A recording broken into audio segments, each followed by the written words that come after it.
उससे जीवित परमेश्वर की आराधना को किया है। वो परमेश्वर जिसका वर्णन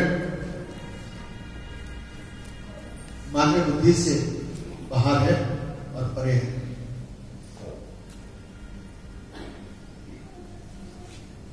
मनुष्य जितना उसको समझता है, मैं जितना समझता हूं, आप जितना समझते हैं, कोई तीसरा जितना समझता है, वो उतना ही उसका बयान कर पाता है। कभी भी किसी भी चीज का कोई डिस्प्ले करता है तो जितना उसको पता होता है उतना बताता है। उस बात में कहता है कल हम अपने ऊपर के बंदे को लेकर जाएंगे, फिर वो डिस्प्ले को और अधिक एक्सप्लेन करता है। फिर उससे क्वेश्चंस होते हैं जो उसके रेंज से बाहर होते हैं, फिर वो अपने से ऊपर करता है। बाइबल हमें बताती है वो रूल कुदूस हमारे हर एक चीज को जानता है, पहचानता है, और जब हम उसमें हो करके प्रभु की आराधना करते हैं, उससे पूछ करके आपको जवाब देते हैं, दुनिया का ऐसा कोई सवाल नहीं बचा रह जाता जिसका जवाब हम ना दे सकें। हालेलुया। आइए सब अपनी आंखों को बंद करेंगे और परमेश्वर के नाम को धन्यवाद देंगे। प्रभु जब हम दुआ करते हैं आज की इस आराधना में, आप हमारे सहायक, हमारे मददगार, हमको आशीष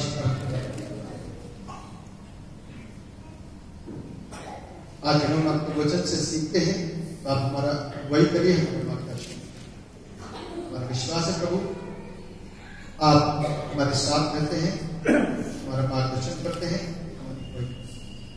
अपनी आशीष और बरकत से सबको भर दीजिए, सबको मारा मान दीजिए।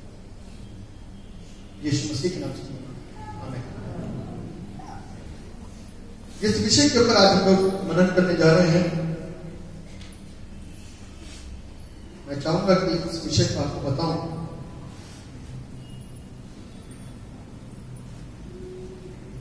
जो आज बाइबल की रीडिंग पढ़ी गई थी उसी के अनुसार।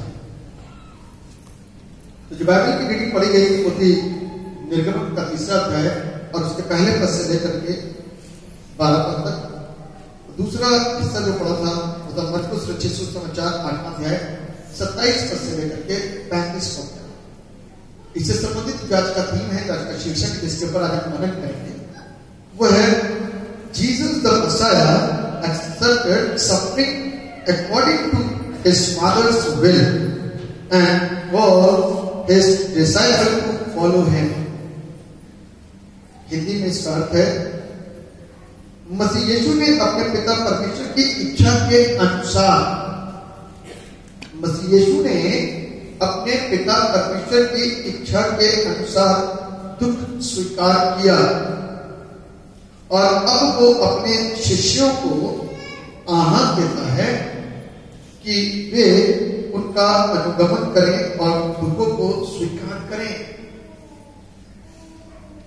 ये आज का थीम है, ये आज का शीर्षक है, जिसके ऊपर हम मनन करने जा रहे हैं। जल्दी से समझने की कोशिश करेंगे। लिखा है पिता परमेश्वर ने मसीह यीशु को अर्थात स्वयं परमेश्वर इस धरती पर आया, पवित्र अपवित्र में उतर गया। पवित्र बेदाग है और अपवित्र दाग से भरा हुआ है। पवित्र निष्पाप है और अपवित्र यानी कि ये धरती के लोग सब पाप में डूबे हुए हैं और पाप से भरे हुए हैं और कलर कलर के पाप है, तरह तरह के पाप है। किसी के अंदर नशे का पाप है, तो किसी के अंदर गाली देने का पाप है, तो किसी के अंदर व्यभिचार, इसको बोलते हैं कलर्स सिन, तरह तरह के पाप। अब पापों को मैं ज्यादा व्याख्या नहीं करूंगा, आप सब जान सकते हैं कि पाप क्या होता है। वो पवित्र परमेश्वर जिसके अंदर एक भी पाप नहीं। अब आप सोचो कि ईश्वर के अंदर आप पाप कैसे ढूंढ सकते हो, वरना वो ईश्वर कैसे हो सकते हैं। वो ईश्वर ने ना ना तो कोई चोरी करी, उस ईश्वर ने ना कोई शादी रचाई, क्योंकि शादी के बाद में भी पाप होता है, इसलिए उसने कोई शादी विवाह नहीं किया। उसने किसी का खून नहीं करा, लड़ाइयां नहीं लड़वाई, कुछ भी काम नहीं करा। वो कोई पत्थर की मूर्ति नहीं है कि जिसको हम कुछ भी रूप ढाल करके बना दें। बनाने तो चले थे ईश्वर, बनाने तो चले थे भगवान पत्थर के द्वारा, लेकिन उसकी मूर्ति बिगड़ गई तो वाला ईश्वर किनारे को नया बनाएंगे। कभी कुमार से पूछा कि भगवान बनाते समय कभी भगवान की सूरत बिगड़ी थी? कुमार से पूछेगा क्या कई बार बिगड़ती है। छोटी सी सुराही बनाएंगे तो भी बिगड़ जाएगी, तो आप भगवान बनाने की कोशिश कर लो, और पता नहीं क्या क्या शेप हो गए, क्या क्या रूप हो गए, कुछ नहीं पता। तो उस ईश्वर ने, उस पवित्र परमेश्वर ने इस धरती पर आकर के हम पापियों को जीवन देने के लिए सोचा, और जीवन इतना आसान नहीं था। एक सरल सा उदाहरण का, एक बाप और एक बेटा छोटा है। बेटे ने क्या करा, एक ईंट ली और किसी पड़ोसी के घर पे उसके शीशे में मारी, शीशा चकनाचूर हो गया। कार पे मार दी, कार का शीशा चकनाचूर हो गया। वो तो छोटा है, लेकिन जिसका नुकसान हुआ है वो तो भरपाई करवाएगा। जिसका नुकसान हुआ है वो तो भरपाई करवाएगा। और क्या हुआ, वो तो आगे नहीं लौटने के लिए हमारा शीशा लगे में हुआ। अब बाप क्या कहता है, एक काम कर, अपने बेटे से भर इसका भुगतान। तो क्या भर पाएगा बच्चा? अरे हाँ या ना बोल सकते हैं। क्यों नहीं भर सकता भाई? छोटा है, पैसा नहीं है, कमाता नहीं है, बुद्धि नहीं है कि वो कर क्या है। तो भुगतान कौन भुगतेगा? बाप। भुगतान कौन भुगतेगा? बाप। और बाप क्या कर रहा है? भुगतान भुगत रहा है।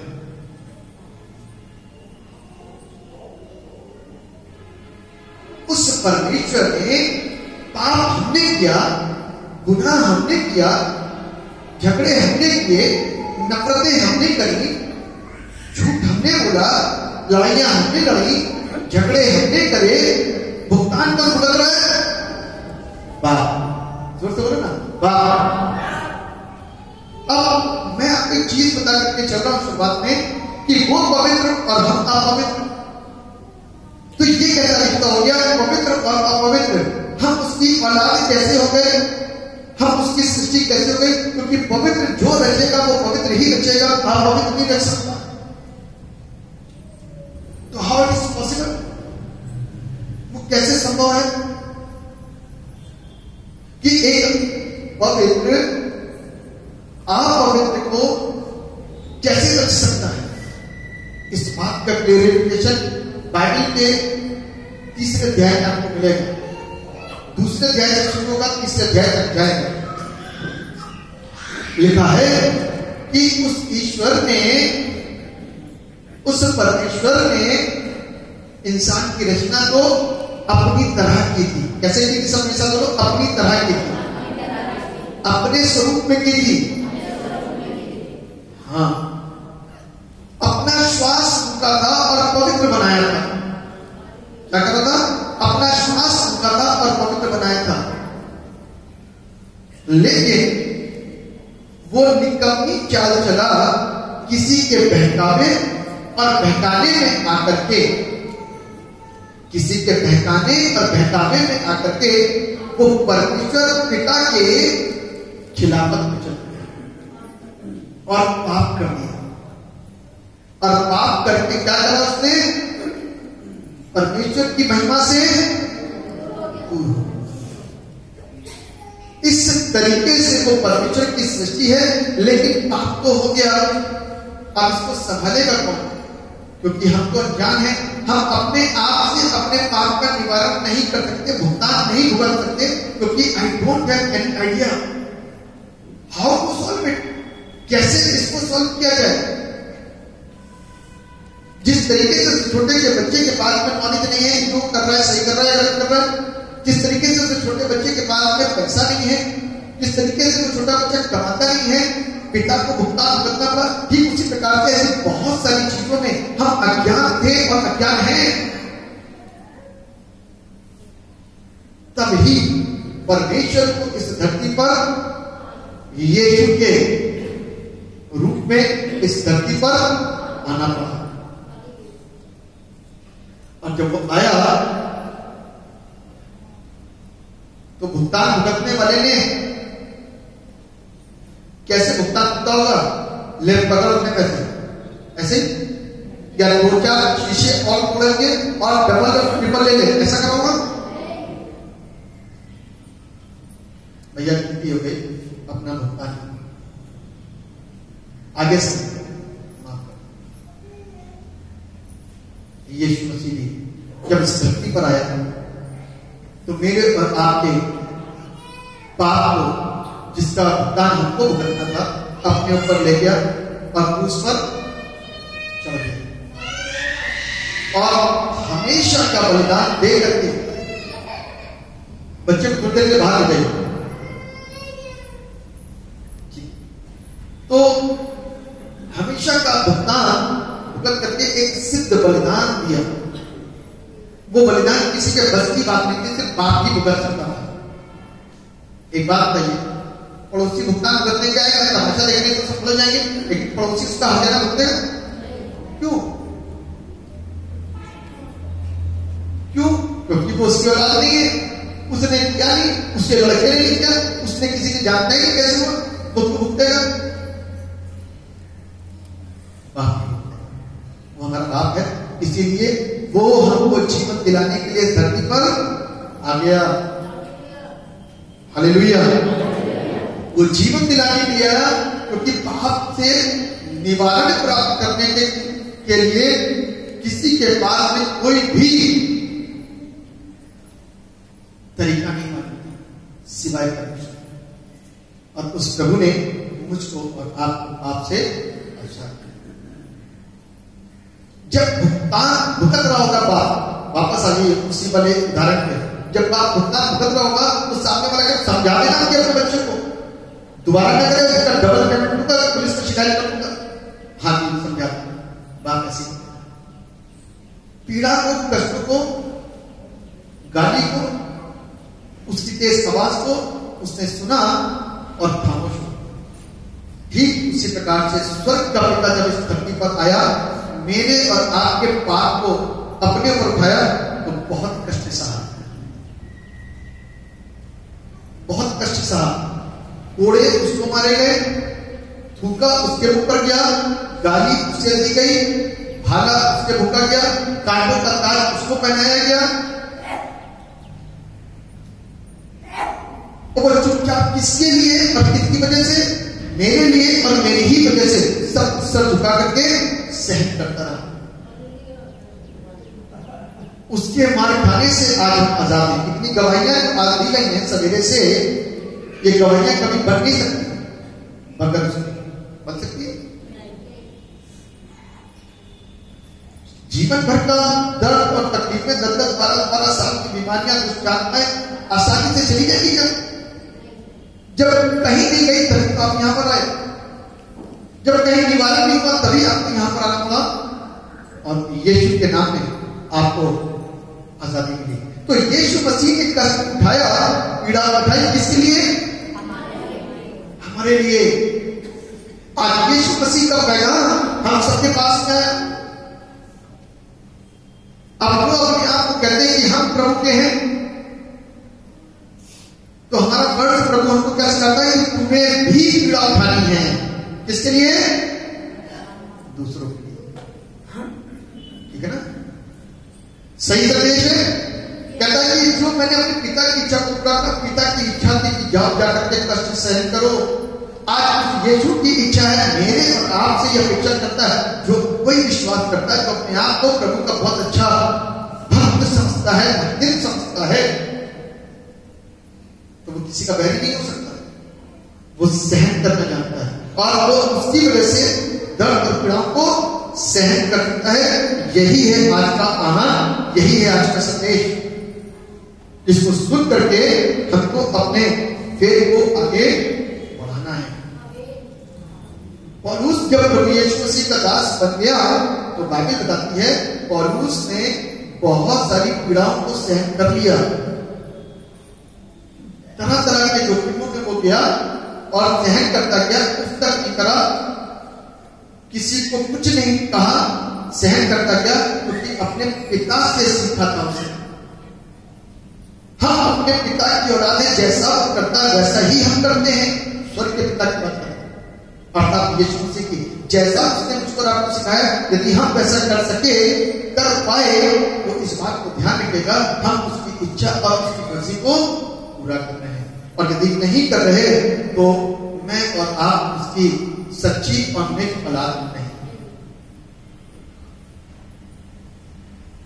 वो जो कलाम हमको सिखाता है वो हमको सीखना है, और बगैर सीखे हम आगे बढ़ नहीं सकते। परमेश्वर के वचन के द्वारा